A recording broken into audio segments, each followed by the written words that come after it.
Ry havako malala ao amin'ny tompo ho aminareo anie ny fahasoavana sy ny fiadanana avy amin'Andriamanitra Raisy Jesosy Kristy Tompontsika. Amen. Finoana mahavahaolana. Finoana mahavahaolana.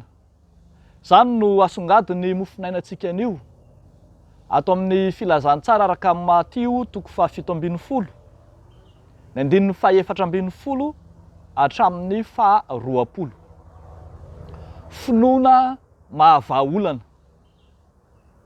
Jesosy Kristy nanasongadina ny asa sy ny halehiben'ny finoana eo anatrehan'ny olana mankadiry. Indro misy zazalahy nampahorin'ny demonia ary nampahorin'ny demonia fatratra, entiny any anaty afo, entiny any anaty rano, mianjera matetika. Ny demonia no nifehy azy. Notenenin Jesosy mafy reto mpianatra fa toa tsy nanana hery, tsy nanana finoana androahana ny demonia, tsy nanana finoana anasitranana azy ireo. Toa tsy tantaratra eto ilay finoana vao notovozin'ny mpianatra tao amin'i Jesosy.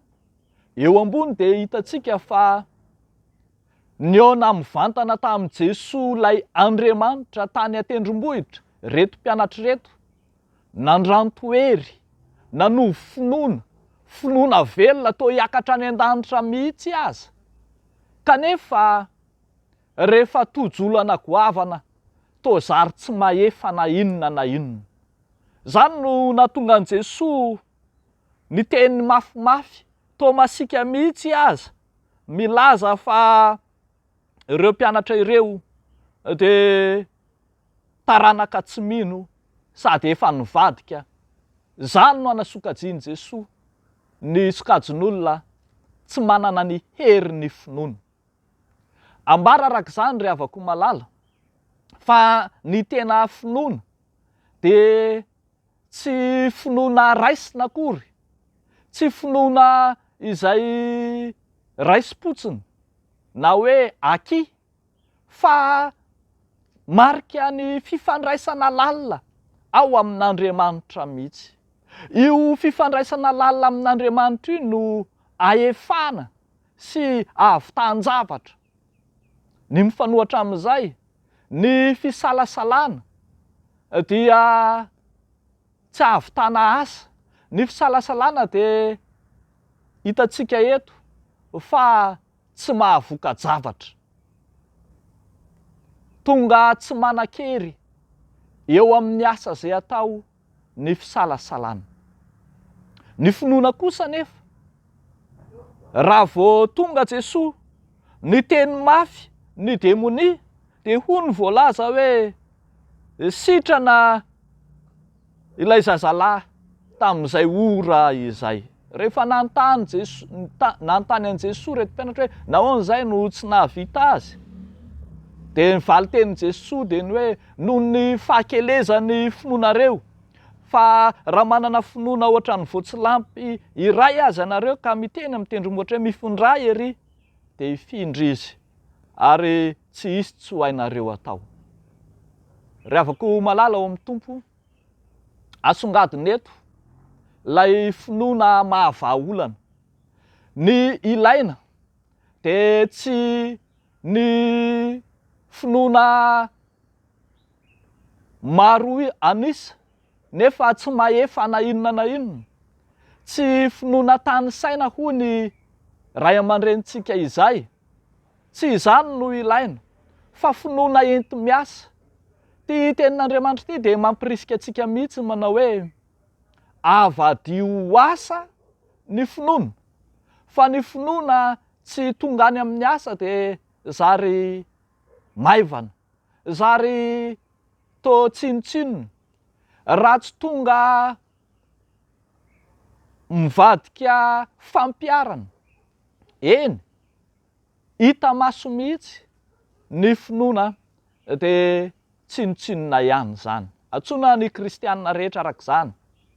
tsy hitanisa ny abetsaky ny finoana ao anatiny fotsiny ihany, tsy haneo amin'ny manodidina fa mpivavaka milanja baiboly, manao ny adidy samihafa tena kristianina, fa moa ve maefa asan'Andriamanitra marina ny finoana ao anaty, moa ve mankatoa ny finoantsika marina isika ka mahatonga antsika ho resy lahatra izay tenenitsika, ho resy lahatra izay ambarantsika amin'ny fiainana andavanandro. Ry havako malala ao amin'ny Tompo, ampirisihana sy hita amin'ny tenin'Andriamanitra isika mba hazoto hiaona amin'Andriamanitra, kanefa ihany koa hazoto hiasa ho an'Andriamanitra.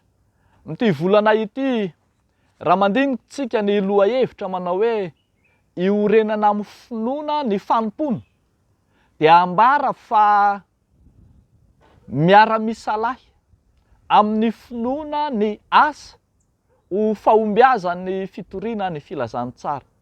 Finoana fotsiny ihany, ho Jakoba dia maty mihitsy rehefa tsy arahana asa. Rak'izany dia takiana amintsika ny hamadika asa mba hahavà ireo olana samihafa, ny olan'ny fisalasalana, ny olan'ny tsy finoana, ny olan'ny fahotana eo amin'ny manodidina antsika. Minoa fa voavela heloka ianao, minoa fa manana an'Andriamanitra ianao, minoa fa kristianina efa nomena fahefana afaka manatanteraka asa lehibe eo amin'ny fiainana isika tsiraray avy. Deo n'Andriamanitra irery ny voninahitra. Amen. Hivavaka isika ry havako. Andriamanitra rainay amin'ny alalan'i Jesoa Kristy zokonay, tsaroanay ny asa lehibe nataonao Kristy, indrindra ny asa tsy finoana fotsiny ihany, fa ny asa famonjena izay nataonao teo amin'ny hazo fijaliana.